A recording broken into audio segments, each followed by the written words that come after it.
Hi everybody, for discussion forum number 2, watch the video on Is Texting Killing Language. I thought his talk was very interesting. I did actually disagree with him a little bit. I'm probably wrong, but on that texting is just a form of your speech. It's how you talk. I was curious, so I went back to see when the video was actually made. It was from 2013. I think texting has actually come a long way since 2013. That's 10 years ago almost. August, I think, was when his TED Talk was. It's almost 10 years ago. Where has texting come in the last 10 years? I would think that texting at one point was our thoughts. It's the way we talk to people. I tease my kids all the time. Their text messages, if people were to just read that, they would think they were uneducated, I don't know, slobs. If they're not complete sentences, they're not complete thoughts. It doesn't make sense. The conversations don't make sense. They don't flow. They don't go anywhere.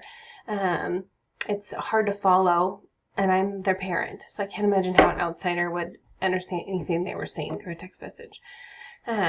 But I really think that text messages have changed even in the last 10 years, probably since they've started, but for sure in the last 10 years. We shorthand everything.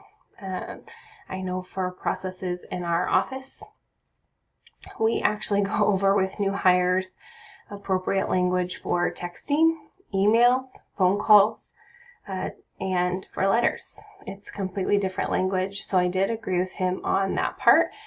Text messaging can be a lot less formal.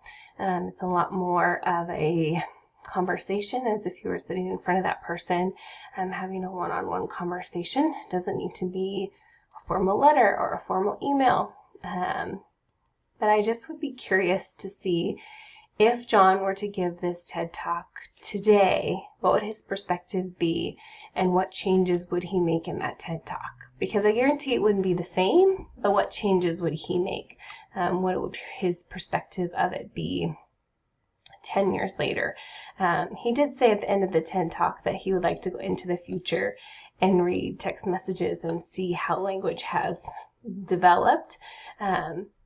I think it has in just a short amount of time. So I don't think you have to go too far into the future just to see the changes that have happened through text messaging, abbreviations. And he did talk on that with the LOL and the BTW. And it's a whole different language. You have to look up, you have to understand.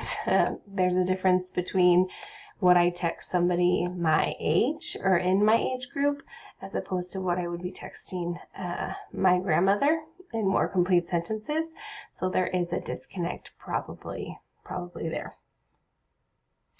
I did thought it was interesting that he said that text is fingered speech.